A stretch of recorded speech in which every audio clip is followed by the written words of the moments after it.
I always wanted to play this as a kid, but because of my strict classical background, I was never allowed to. And it's funny because now I can play because I'm an adult, right? So that's cool.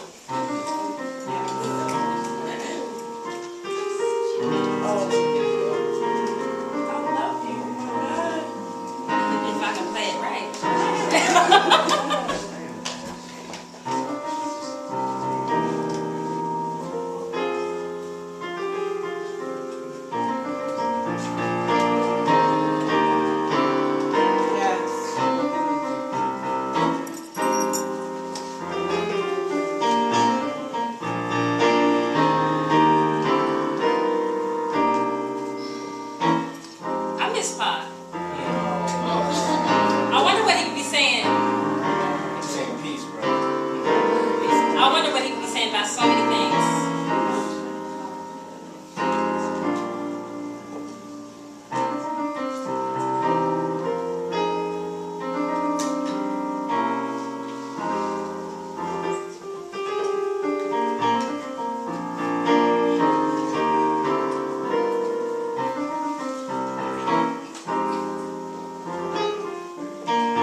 Sometimes we forget about the beauty of hip-hop.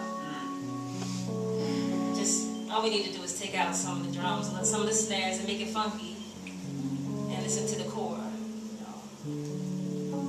And I remember when I was thinking about the songs that I wanted to learn for my sets, I was like, thinking about, all the songs I loved, and one of them, of course, was Dead Presidents.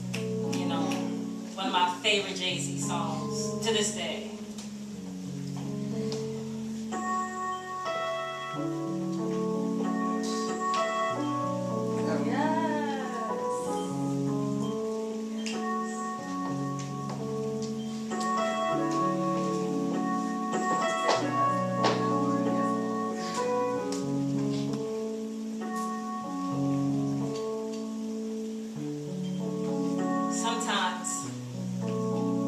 Crazy is a generational curse.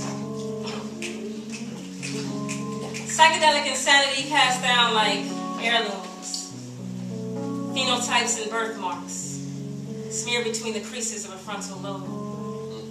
My crazy is inherited. I wear it like my great-grandmother's moth-eaten shawl. Grandma Gertie was a tobacco-tongued, half-lit Lucy, a methane filter of arsenic and curses, a world champion people watcher, shit talker, porch sitter and sun stealer. In her final days, she became the cancer that sullied her lungs. Often she wished for death and other folks' sunshine to fade. My great aunt Sissy was a 5'10" obsessive compulsive fairy godmother.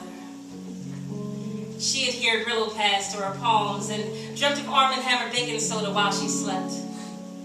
The sound of Aunt Sissy's voice was an opera of scrubbing bubbles and fizzy rasps.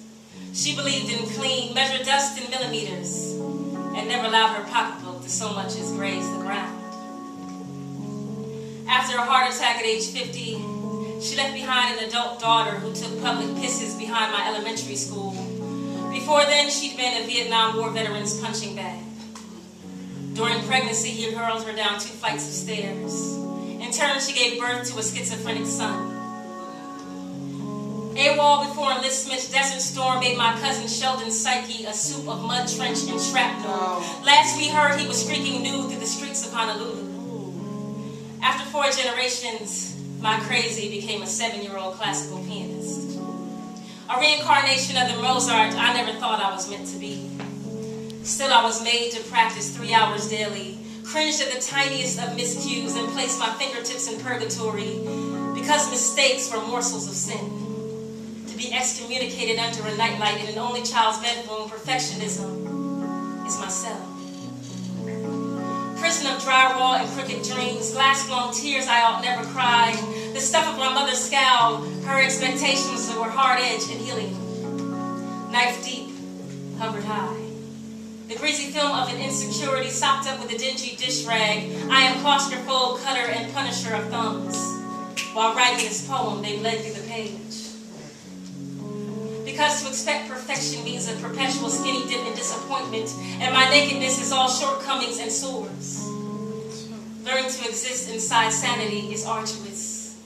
It is an embracing of flesh, bone, flab, the acceptance of mood, mistake, sad, and sanity is leprechaun's gold I should only be so lucky to find one day. The glow of a vigil, the burnt crisp of my errors. It's remembering the lesson tucked inside trifolds of failure. The experience is what makes us better.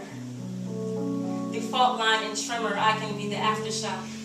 Shake and allow myself to fall. I give me permission to be a sanctuary. Slightly leading with paint peeling, my aunt's compulsions, my great-grandmother's shawl. I am royal, flawed. But the perfection lies in being perfectly fine with all of it.